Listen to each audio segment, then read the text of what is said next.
it's time for our special guest, but I've got a special guest to introduce our special guest. Please welcome to the stage the guy that fills in for me when I can't be here, and one day I'm going to fill in for him. How about a big round of applause for the mayor of Mesa, Mr. John Giles. Thank you. Good to have you here, Mayor. Thank you, Mark. I'll try not to milk my part this morning, but it really is an honor for me to welcome to the city of Mesa a great friend of our city, Governor Ducey. Over the last 4 years of Governor Ducey's term, the city and the governor's office have collaborated on some really great economic development projects like Apple's Global Command Center, the recently announced Skybridge project at Gateway Airport, first of its kind in the world. And these types of projects and others have put Mesa and the state of Arizona on both the national and the international map. So we really appreciate that collaboration. I was proud recently to endorse and support Governor Ducey's plan to raise teacher salaries in the state of Arizona by 20% by the year 2020. That's a big deal. Governor, I can tell you as the son of and father of Mesa Public Schools educators, that is going to have a significant impact on the lives of some of the most important people in our community. So thank you very much for being an advocate for education. And we look forward to our ongoing relationship and working with the governor, and it truly is an honor to have a great friend of the city of Mesa with us today. Ladies and gentlemen, Governor Doug Ducey.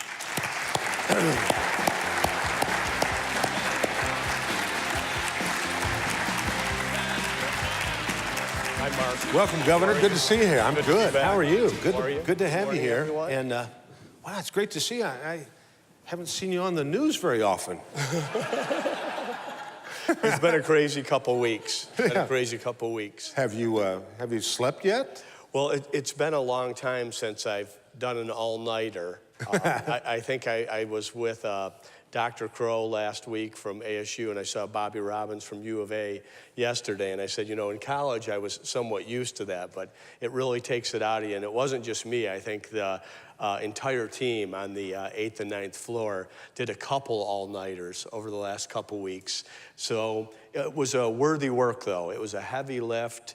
We were committed to getting these teachers the raises that we believe that they've earned and deserve, and the state's really in a different financial position than it was not too long ago, and we were able to do this. So to be able to look at these teachers and say we can commit to a 20% pay increase by school year 2020 is a real positive. I don't know how many other states are in a position to do something like that. So it felt like an accomplishment, and we earned it with the work that was put in, and really a team effort, and couldn't have done it without our legislature as well. So proud that we were able to get this done. That's great. Well, I know that's that's the headline that gets all the ink, but you've got a lot of stuff going on that you're trying to get done. I know the opioid crisis has been a huge issue with you. I'm just going to let you kind of talk about that a little bit, and where we are, where you see us going, and how you're going to get there. Sure. So the teacher pay raise was the last thing we were able to do as we were to close out the session. The first thing that we did was tackle this opioid crisis that we're having in the state of Arizona. We've lost 800 Arizonans to opioids in the last 16 months. This is an epidemic not only in our state, but really across the country. And we knew that there was more we could do in public policy. So we had a number of objectives. One was prevention. People that are not yet addicted, we wanted them to understand what was going on in these situations. And I imagine everyone here in this room has their own personal story or extended family story. I know just for myself, I had some dental work done, and I came home with 30 of these, and I never took one. I was able to nurse this with Advil, and only for a few days. So many of our fellow citizens take these, and when you take them beyond 5 days, the incidence of addiction just spikes. So we wanted to make certain if you have a prescription for opioids now, they're going to come with a warning and a red cap. There's a limit on the first fill of opioids of only 5. If you have chronic pain, of course, you're going to be able to go back. We want to make sure people that are addicted right now to this can access treatment. and services. So we put significant dollars in for that. And we wanted to make sure that bad actors and pill mills were really held accountable for their actions. And we also wanted to make certain that the people that needed these products, cancer survivors, burn victims, people for whom these drugs are really a miracle drug and the only thing that will provide relief, that they can continue to access these. But we started the session with that. I was very proud. We opened up with a special session, called on legislative leadership to pass a comprehensive package that we had worked with an addiction specialist, behavioral and mental health specialists, and law enforcement on. And in 4 days, we not only had bipartisan support, we had unanimous support from our legislature. So I'm proud of the work they did, and the plan that we passed has been called the most thoughtful, thorough, and aggressive legislation around the opioid epidemic anywhere in the country. So another thing Arizona can really be proud of. That's awesome. Yeah.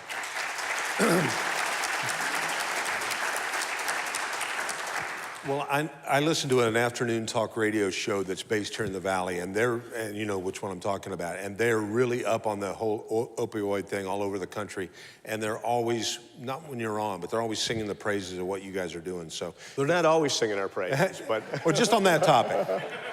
But no, it's, I know what you guys are doing, and boy, like you said, everybody in here's got a story, so thanks for doing that. And like you said, there are people that have a legitimate use for it, and you don't want them to suffer because of you're not trying to paint with one broad brush there. So Absolutely, and the people that need these products, they are miracle drugs. But for people that have dental work done, or especially when you're working with the elderly and the young, you have to really be careful. You have to ask the right questions. I want to say, one, it's great to be back here. I think it's been about 4 years. I was here when I was a treasurer, and I think most people know before that I was in the private sector. So I want to say thank you to the Mesa Chamber of Commerce for hosting and sponsoring this. I really think it is the business community that's been such a positive in championing some of these good ideas. Because when you get the business community working together with the education community, and then you've got people in government that are listening, you can really get some good, positive public policy passed. And that's really what I think these last 3+ years have looked like. And this opioid special session was just one component of that. We have more to do on this. It's not really just opioids. It's the scourge of addiction that we face in this country. And it's not only in our private sector. Many of our prisons are filled with people that need to feed this addiction. And it's what causes them to make bad decisions and oftentimes cause violent acts. So we're doing our best here. We've got a lot of good things we can talk about as the show goes on. you know, you mentioned dental work done. You know what causes a lot of that is huge amounts of ice cream. So I'm just saying, maybe somewhere...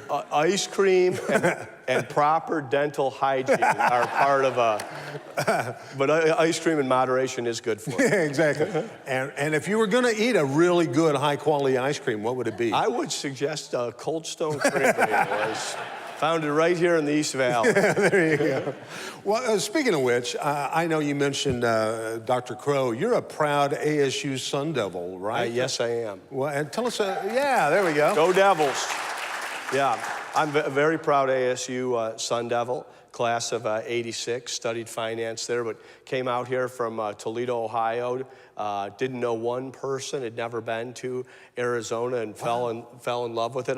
Around November of my freshman year, I started to wonder, why is there civilization in Toledo? I mean, I didn't realize this was possible, you know, the big blue sky and beautiful weather and such a warm, welcoming, and inviting state. And to see what's happened with the university, to see what's happened with the state of Arizona over the last 30 years. I can only imagine how natives feel. I mean, our development and progress, and the fact that we've hit 7 million people plus in terms of residents. And I think the eyes of the nation are on us. It's a great place not only to live, but work, play, recreate, build and scale a business. We were also just named one of the top 5 places in the nation in which to do business. And wow. I think that's incredibly positive, and it's a testament to our private sector. I know, coming from the private sector, that politicians don't create jobs. It's innovators and entrepreneurs. But governors and legislators and mayors create policy in which to attract business. And I think we've done a good job in Arizona in protecting public health and public safety. I think the Opioid Act is an example of that, while at the same time being very friendly to businesses and entrepreneurs that want to grow. And I think some of you heard that in my second State of the State, I said I would be remiss if I didn't thank my partner in growing Arizona's economy, and that's been California Governor Jerry Brown. Yes, it has. He has been a huge help to our state.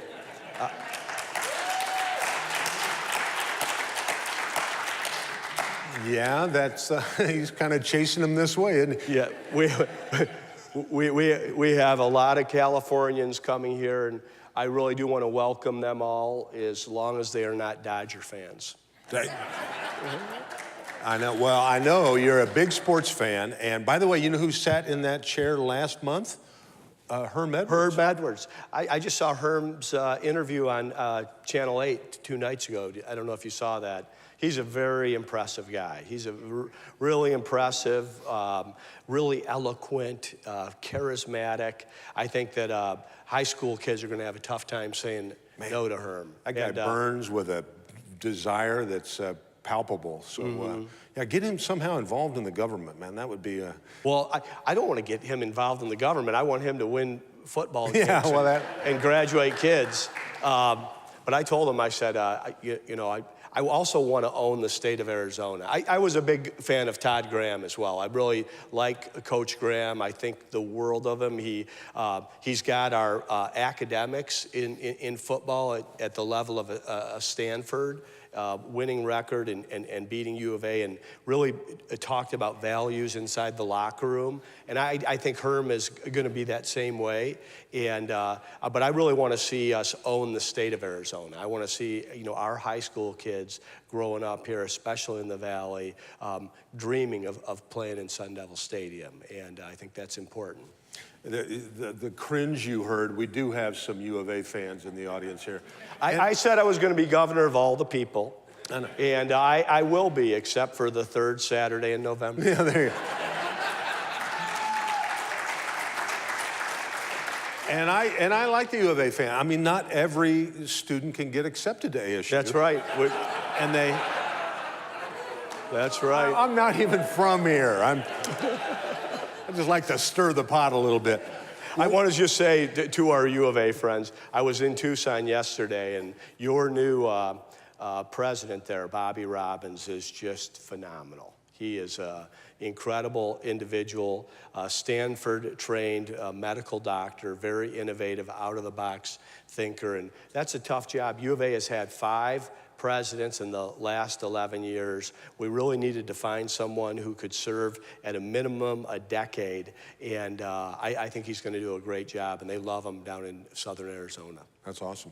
Well, hey, since we're stirring the pot a little bit, let's talk a little bit about I know the border has been in the news a lot, both internally in Arizona and around the country. What would you like to say about that? Well, I think people understand in Arizona better than anywhere in the country that border security is national security. Border security is about public safety. And the president recently wanted to call the National Guard to the border. And this really isn't unusual. President Obama called the National Guard to the border. President George W. Bush called the National Guard to the border. The difference in this administration is that this president did it immediately upon seeing a surge in illegal migration.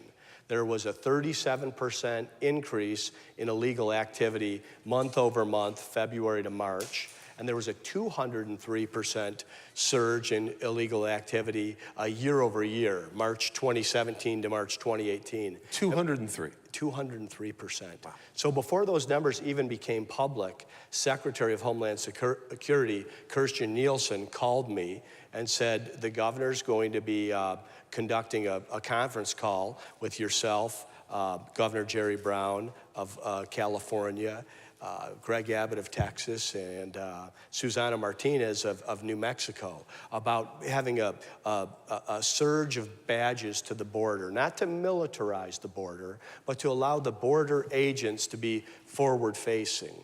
You know, these bad guys, the drug cartels, the human traffickers, they pay attention as to what the federal government does. And I think this idea of acting sooner rather than later, rather than letting a 203% surge become a 1,200% surge, there was immediate action.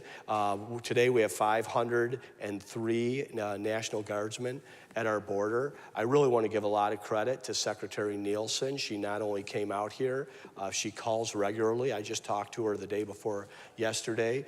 She wanted an update from me, and she was giving me the statistics that they had. But this focus is on these drug cartels. It's part of, with this opioid epidemic that we're facing here in Arizona, and then our making and taking steps to stop it, has caused a rise in heroin and has caused a rise in fentanyl and other synthetics. And much of that does come north through that southern border, much of which is still wide open and unprotected.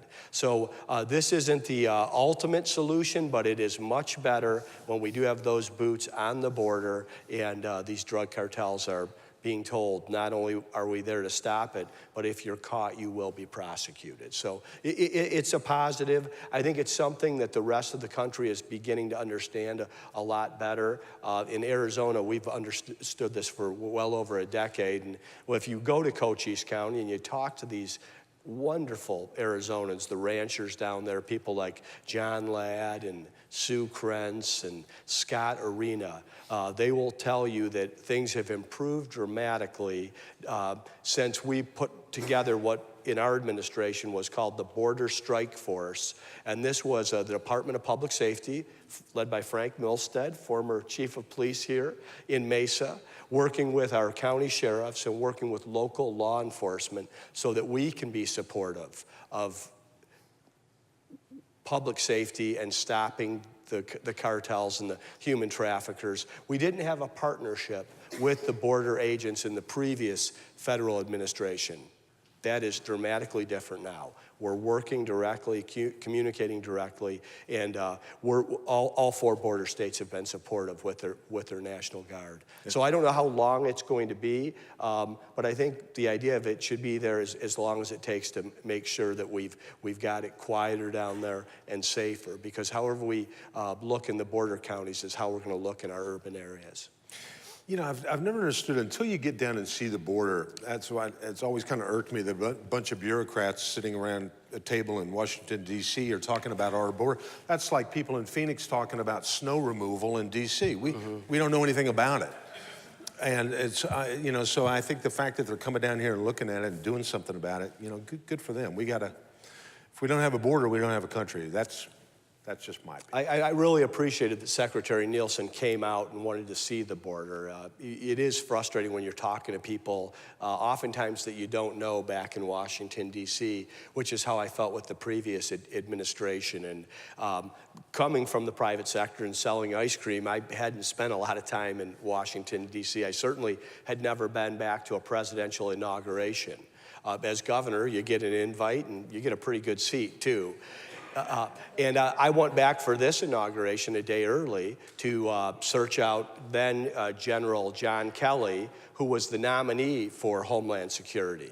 And I said, General, I just have one ask of you. This border discussion has been at the epicenter of Arizona, not just in this election cycle, for the last decade. So if you would consider your first trip as secretary to be to the state of Arizona.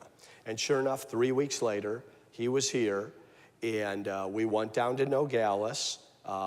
You can imagine the temperature inside that room. We had constituencies from both sides of the border. We had just finished that election cycle, and General Kelly, after about 20 minutes of speaking and listening and going around the table for another 20 minutes, it was about the temperature of this room. We were very fortunate to have a leader like that in Homeland Security, and I think we're fortunate with his replacement too, in Secretary Nielsen. So it is an idea of focusing on the bad guys at the border, making sure that we have rule of law, and bringing some sense to how we're going to handle immigration in this country, which I think we all embrace. We just want to see it done legally and in the right way. That's great. Well, we know how busy you are, and I know your schedule is, to say it's hectic would be an understatement, but we appreciate you carving out some time to come in here today. I know you're a huge sports fan. You probably just don't have enough time to go out and see a lot. What do you think of the Diamondbacks? How are they doing? They're doing pretty good. I like this start. I think it's pretty much a historic start, not only for this franchise, but I think it's competing with some Major League Baseball records. So they've got a lot of talent. They might be playing a little bit above their weight right now, but that's okay. You have a lot of good luck and bad luck in baseball. It's a long season. I've enjoyed seeing them sweep the Dodgers and the Giants in these series. Been fun, hasn't it? Yeah. And, you know, we've had years where in April we know we're waiting for football season. Now here we're heading into the All-Star break in the next month, and we're leading the major leagues in power rankings and with the record. So I'm very hopeful for September and October. That's great. Well, it would be great to see you be the host of a World Series game. That would be... Wouldn't that be something? Yeah, that'd be awesome. Well, we thank you, like I said. Keep up the good work. If anybody's got something that they really got to... Can they fire off an email to you? Sure. You can always reach us at azgovernor.gov.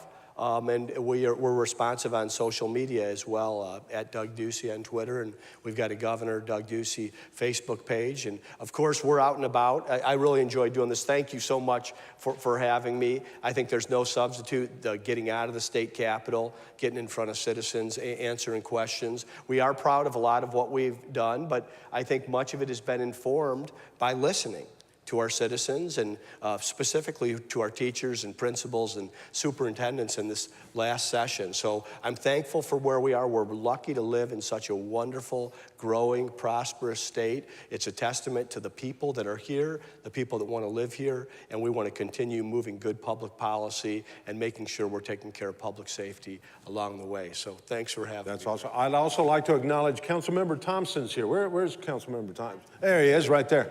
And so it's great to see you here representing it. And Governor, thank you so much once again. I know you're busy. Thanks to all your team for getting you down here. And I know they got to whisk you away now.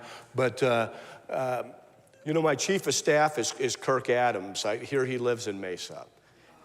And you know, I've been lucky. I think I've got, for a first-term governor, I've got the longest-serving chief of staff in the Council of Governors. So for you to have a mayor like John Giles here, and for me to have a Mesa resident like Kirk Adams as chief of staff is just a testament to good government. So I want to say thank you to Mesa. Well, thank you so much for stopping by. Ladies and gentlemen, big round of applause. Thank you. For Governor Ducey.